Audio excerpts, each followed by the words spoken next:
I used to think being invisible was easier, safer somehow. If no one saw me, no one could dismiss me, mock me, or forget I existed in the middle of a conversation. But invisibility doesn't protect you from pain, it just makes the pain quieter, more private, easier for everyone else to ignore. Invisibility doesn't shield you, it erases you slowly, like pencil marks rubbed away until nothing remains. And that's what my family did best, erase me without even realizing they were doing it. They called it teasing when they talked over me. They called it family dynamics when my achievements went unnoticed. I called it something else entirely, silence wrapped in laughter, neglect disguised as normalcy. My name is Morgan, and for 26 years I lived as the person nobody noticed. Until the day I decided that if they wouldn't see me, I'd make the entire world look. This is the story of how invisibility became my superpower, and how the family that ignored me can't stop hearing my name now. Growing up, attention in our house was a competition with rules I never understood, and I was born already losing. My sister Emily was the golden child, beautiful and charming with a laugh that filled rooms. My brother Daniel was the prodigy, gifted in math and science, destined for greatness according to everyone. Me, I was just the quiet one, the middle child who preferred books to people, writing to speaking. At family dinners, conversations flowed around me like a river I couldn't cross, rushing past while I sat on the bank watching. Whenever I tried to speak, to share something from my day or an idea I'd been thinking about, my mother would hold up a gentle hand. "Hold on, sweetheart, your brother's talking." By the time Daniel finished and attention theoretically turned to me, the conversation had already moved on. Someone would ask Emily about her latest date, or my father would bring up work, and my moment would evaporate like it never existed. I learned to save my words for myself. It became normal to be forgotten, expected even. When I won a regional writing contest in high school, placing first out of 200 entries, I came home excited to share the news. My parents were in the living room and I stood in the doorway holding my certificate, waiting for them to notice. "That's nice, honey," my mother said absently, eyes on her phone. My father didn't look up from his newspaper. The next week, when Emily got a promotion at her retail job, they threw a dinner party. Relatives came, toasts were made, my father gave a speech about her bright future. I sat at the end of the table, clapping along, certificate still tucked in my desk drawer upstairs. I told myself it didn't hurt, that I was above needing their validation. But it did hurt, deeply and constantly, like a bruise that never quite healed because it kept getting pressed in the same spot. Especially the night I came home after my first big presentation at work, a project I'd led successfully, and found the whole family celebrating Daniel's new car in the driveway. They were popping champagne, taking photos, admiring the vehicle like it was a newborn baby. I walked past them into the house, set down my briefcase and waited.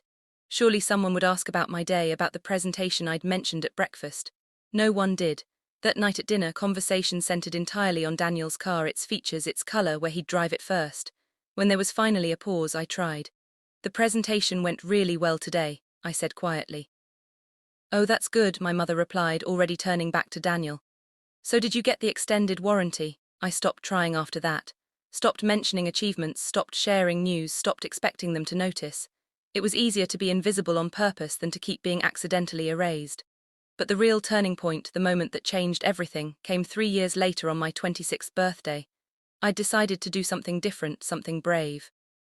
I invited my entire family to a small rooftop restaurant downtown, my first time hosting anything for them. I'd spent weeks planning every detail, researching the menu, making a reservation at the perfect spot with city views.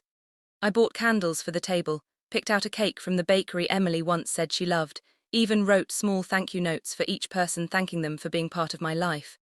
It felt important, like I was finally claiming space in the family narrative. The reservation was for 7 in the evening. I arrived at 6:30, nervous and excited, checking that everything was perfect. 7 o'clock came, then 7:15. I texted the family group chat, "Here at Skyline Restaurant, tables ready whenever you arrive." 7:30, I called my mother, voicemail, called Emily, no answer. By 8 o'clock, the waiter was giving me sympathetic looks. "Should we wait a bit longer?" he asked gently. "Maybe just a few more minutes," I said, voice barely steady. At 8:20, my phone finally buzzed.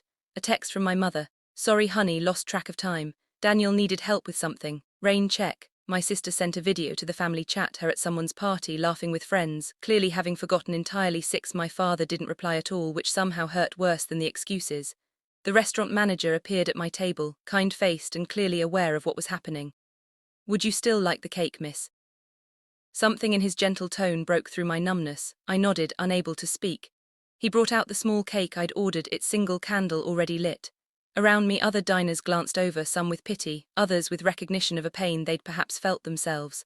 I sat alone at a table set for 6, and I blew out that candle with a wish I barely understood yet. The manager refused to charge me for the cake. "Happy birthday," he said quietly. For what it's worth, anyone who didn't show up tonight missed something special. I cried in my car for 20 minutes before driving home. That was the moment something inside me broke, not loudly or dramatically but completely. Like a bone that fractures clean through, quiet but irreparable. I drove home, walked past my parents watching television, went to my room and closed the door.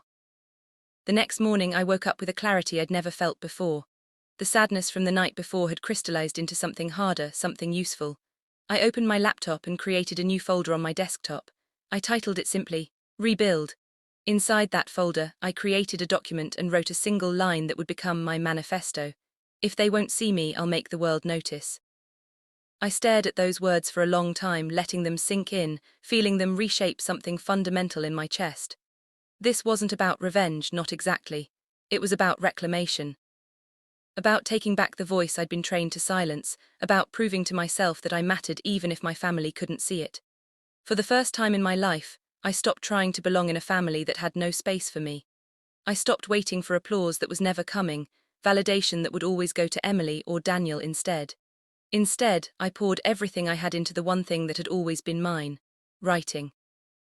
I'd been writing since childhood, journals full of observations, stories no one ever asked to read.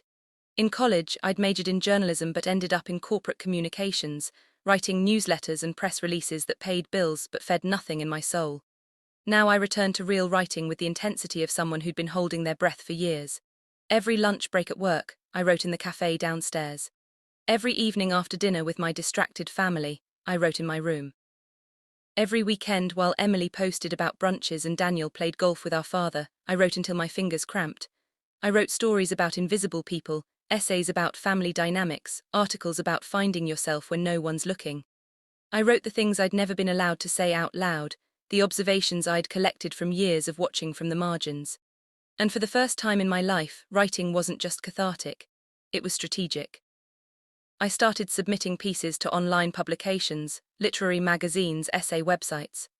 I used a pen name, A. Morgan, just initials and my middle name, creating distance between this work and the person my family knew. The rejections came first, of course. Dozens of them, form letters thanking me for my submission but explaining it wasn't quite right for their publication. Each rejection stung but differently than family dismissal. These rejections came with explanations, often with encouragement to submit again. They were honest rather than absent. Then one essay got accepted by a mid-sized online magazine. The Architecture of Being Overlooked, a piece about growing up invisible in a loud family. They paid me $75 and I cried when I saw the notification. Not because of the money but because someone somewhere thought my words were worth sharing. The essay got modest attention, a few hundred readers, some thoughtful comments. It was more people than had ever listened to me speak at one time. I submitted more. Another acceptance came, then another. Slowly my pen name started appearing in better publications. My writing improved as I found my voice, sharp and observant, turning years of watching into prose that made people feel seen. 6 months after that birthday dinner alone, I wrote the essay that would change everything. It was called The Quiet Ones Are Watching, a piece about what invisible children notice, what we learn from being systematically overlooked. I wrote about the tiny cruelties that families don't recognize as cruelty, the casual dismissals that accumulate into identity-shaping wounds.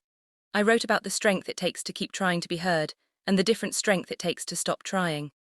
I wrote it in one sitting, 3,000 words that poured out like I'd been saving them my whole life. I submitted it to a major online platform that published long-form essays. I didn't expect much. They'd rejected me twice before. This time the editor wrote back personally. "This is extraordinary. We'd love to publish it. Are you available for a phone call to discuss?" The essay went live on a Tuesday morning. By Tuesday evening it had 10,000 views. By Wednesday 100,000. By Thursday it was trending on multiple platforms, shared by influencers, writers, therapists and people who saw their own families reflected in my words. Within 3 days, The Quiet Ones Are Watching had been read by over 1 million people. My phone exploded with notifications, emails from readers sharing their stories, literary agents asking if I was working on a book, podcasters requesting interviews. Major publishers reached out through the magazine, wanting to know if A. Morgan had more to say. The essay was assigned in university psychology courses, quoted in think pieces about family dynamics, shared in support groups for people recovering from emotional neglect. The name A. Morgan started trending on social media. People quoted my words in their profiles. Teachers assigned my essay to students studying personal narrative, and through it all my family had absolutely no idea. At home, life continued exactly as before. Emily talked about her latest relationship drama. Daniel discussed his work in tech. My parents planned their upcoming anniversary trip. I sat at the dinner table, quiet as always, while my inbox filled with messages from strangers who felt seen by my words. It was surreal, living in two realities simultaneously. In one, I was still the overlooked middle child. In the other, I was a voice reaching millions. The disconnect was dizzying but somehow perfect. Then came the book deal. 3 publishers made offers within a week. I signed with the one whose editor said, "You're writing the book that invisible people have been waiting their whole lives to read." The advance was more money than I'd made in 2 years of corporate work. I quit my job, told my family I was trying freelance writing, and spent 6 months crafting a memoir and essays about growing up unseen. I called it Margins, and it was the most honest thing I'd ever written. The book was scheduled for release in 8 months, and in the meantime my essays kept publishing. More viral moments, more attention, more people discovering A. Morgan's work and finding themselves reflected there. Interview requests came from major podcasts and magazines. I did them all via video call, never quite showing my full face, maintaining the slight anonymity that felt necessary. My author photo was artfully shadowed, mysterious. The distance between my public writing persona and my private family life felt important to maintain, at least for now. Until the afternoon my sister called, her voice bright with excitement. "Morgan, oh my God, you have to read this essay everyone's talking about," Emily gushed. "It's called The Quiet Ones Are Watching and it's like so powerful, you'd love it, it sounds exactly like something you'd write." I sat very still in my apartment, phone pressed to my ear. "Does it?" I asked carefully. "Yes, it's about being the invisible kid in the family and it's just so well written. I shared it with Mom, you should really read it." The irony was so thick I could barely breathe through it. My sister, who'd never noticed me at a single family dinner, was recommending I read my own essay about being unnoticed. "I've read it," I said quietly. "Oh good, isn't it amazing? I wonder what kind of family ignores their kid like that. Like, how do you not notice?" I closed my eyes, making a decision in that moment. "Emily, I wrote it." Silence, complete, absolute silence on the other end of the line. Then tentatively, "What?" "I wrote that essay, I'm A. Morgan, that viral piece about being invisible, that's about our family, about me." Maury silence, stretching so long I checked if the call had dropped. When Emily finally spoke, her voice was small, uncertain in a way I'd never heard. "Wait, that's actually you wrote that?" "Yes, and about 40 other essays under that name, and a book that's coming out in 3 months. "A book," she repeated like the word was foreign. "Why didn't you tell us? When would I have told you?" I asked, not cruelly, just honestly. At dinner when no one asks about my day, at family events where my achievements don't get mentioned. When exactly was I supposed to share this? She had no answer. After we hung up, I sat in my apartment waiting, knowing what would come next.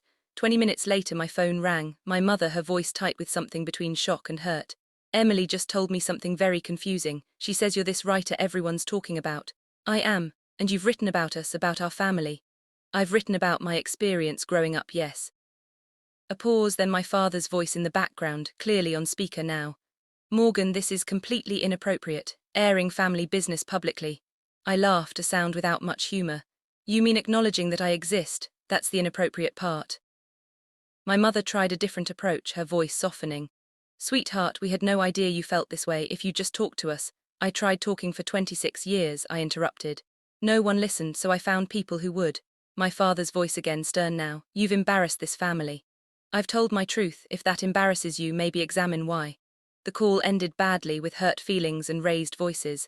I sat in the aftermath feeling strangely calm. For years I'd imagined this moment, their discovery, their reaction. I'd feared it would devastate me, that their anger or dismissal would confirm every insecurity. Instead, I felt free. The next week was chaotic.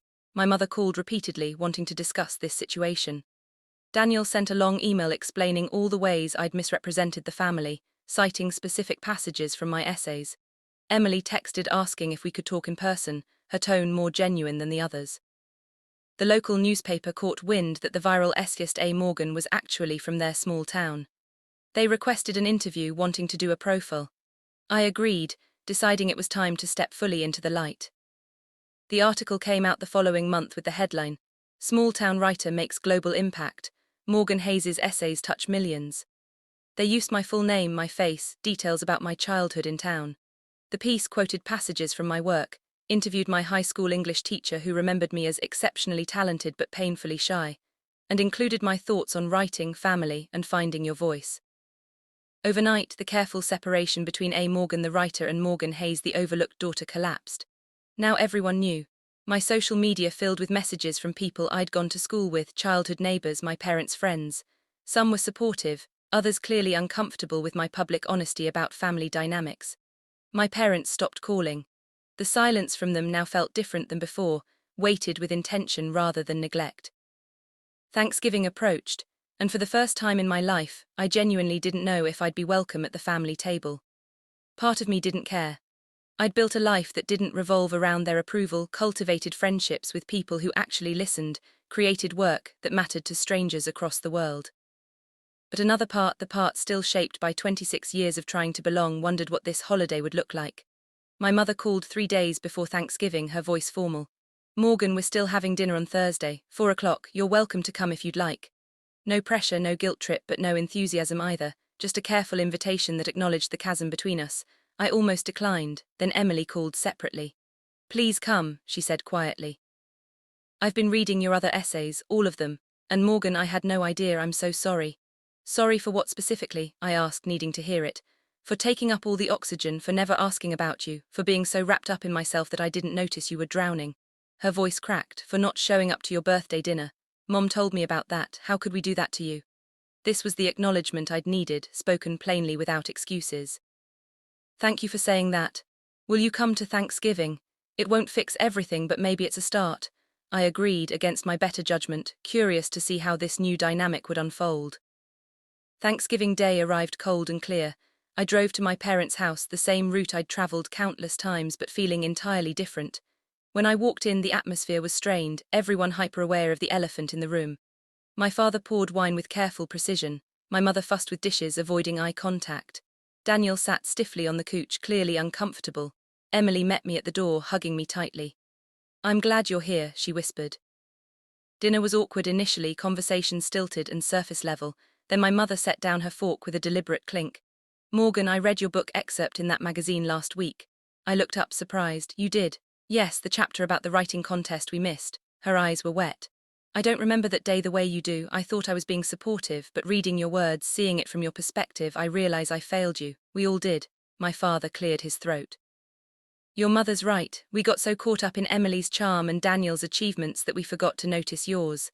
"Forgot?" The word came out harder than I intended. "Or chose not to." Silence hung over the table, then Daniel spoke for the first time. "Both, probably. It was easier to focus on the kids who demanded attention than to draw out the one who didn't." The honesty surprised me. "I've been thinking about it since that article came out," he continued. "How many times did I talk over you? How many of your accomplishments did I not acknowledge because I was too focused on mine?" "A lot," I said simply. He nodded. "I'm sorry, that's inadequate, but I am." My mother reached across the table tentatively. "Can you forgive us? Can we try to do better?" I thought about it, really considered what forgiveness and relationship with them would look like now. "Maybe," I said carefully, "but it has to actually be different this time. You can't just say you're proud now because other people are paying attention. You have to genuinely see me, ask about my life, remember the things I tell you."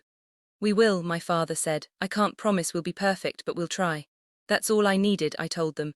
Not perfection, just effort, just to matter. The rest of dinner was easier, not healed but honest. They asked about my book, and for the first time they actually listened to my answers. They asked about the writing process, about upcoming interviews, about how it felt to have my words reach so many people. I watched them try, saw the effort it took for them to redirect attention they'd spent decades giving to my siblings. It wasn't perfect. My father still interrupted once, and my mother still turned to Emily first with a question. But then they caught themselves, apologized, tried again. Small steps, but steps nonetheless. After dinner, Emily pulled me aside in the kitchen. "I know you don't owe me anything," she said, "but I'd really like to be your sister, actually your sister, not just someone who shares parents." "I'd like that too," I admitted. Good, because I'm really proud of you, Morgan, and I'm sorry it took the entire world noticing for me to say that. Over the following months, my family made genuine efforts. My mother texted asking about my writing. My father sent articles he thought I'd find interesting. Daniel called sometimes just to talk, no agenda. Emily and I started having coffee weekly, building the relationship we'd never had growing up. My book Margins released to extraordinary reception. It debuted on bestseller lists, was reviewed in major publications, sparked conversations about family dynamics and emotional neglect across social media. I did a book tour, speaking to crowds of people who saw themselves in my story. At one event in my hometown, I looked out at the audience and saw familiar faces.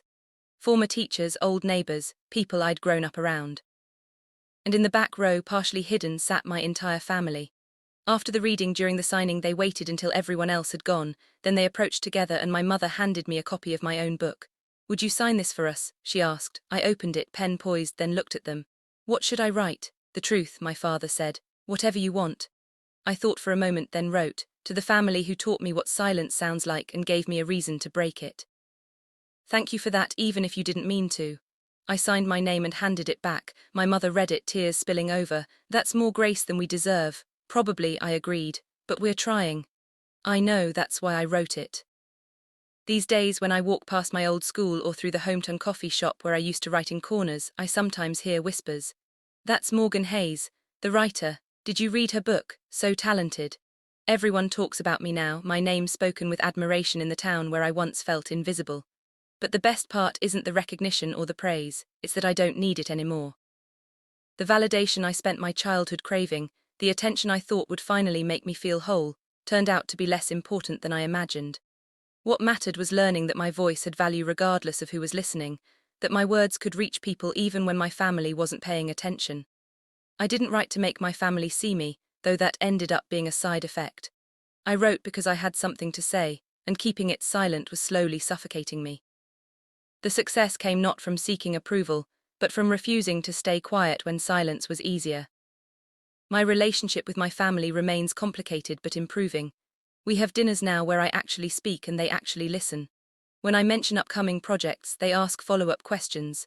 When I achieve something, they celebrate it, not because the world is watching but because they're learning to value my accomplishments on their own merit. It's not the childhood I wish I'd had. Those years are gone, and no amount of current effort erases past neglect. But it's something resembling family, built on honesty rather than assumption. Last month, Emily called to tell me she's pregnant and I'm going to be an aunt. "I want to do better," she said. "If I have a quiet kid, I want to know how to see them." "You will," I told her, "because you're already thinking about it." My mother asked to have coffee recently, just the two of us. Over lattes, she said something I never expected to hear. "I see so much of myself in your writing." The parts about feeling invisible, I felt that way growing up too. I looked at her surprised. "You did." My sister was the pretty one, the one everyone noticed. I learned to be loud, to compensate, to demand attention. I think I raised Emily to do the same without realizing it, and I failed to see that you needed something different. It was the most vulnerable I'd ever seen her. "Why are you telling me this now?" "Because reading your book made me understand that pain doesn't excuse harm, but context matters. I'm not asking you to forgive me faster or feel differently. I just want you to know I understand now, really understand where I failed you." We talked for 2 hours, the most honest conversation we'd ever had. She asked about my childhood, really asked, and I told her, not to hurt her but to help her understand the daughter she'd overlooked. When we parted, she hugged me tightly. "I'm proud of you, Morgan, not because you're famous but because you survived us and still became kind." My second book comes out next spring, a collection of essays about finding yourself after being lost. The advance was substantial, the pre-orders are strong, and I'm doing a longer tour this time. But more than any of that professional success, I'm proud of the life I've built. I have friends who know me deeply, who check in and listen when I talk. I have work that matters, words that reach people who need them. I have a family that's learning to see me imperfectly but genuinely. And I have myself, the quiet girl who survived invisibility by refusing to stay silent. They acted like I didn't matter for 26 years, dismissing me so consistently I almost believed them. Now everyone talks about me, my name mentioned in literary circles, my essays taught in classrooms, my book recommended in therapy sessions. But the real victory isn't the fame or recognition. It's that I learned my worth wasn't dependent on whether they noticed. I mattered whether they saw me or not. The work I created, the voice I found, the person I became, all of that existed with or without their attention. They ignored me when I was quiet, training me to believe silence was my role. Now the world listens when I speak, proving that the problem was never my voice, it was their listening. And that's the sweetest sound of all, the sound of your own voice finally being heard by yourself first, then by everyone else. That's not revenge, that's reclamation. That's becoming visible on your own terms, in your own time, for your own reasons. They acted like I didn't matter. I proved that I always did.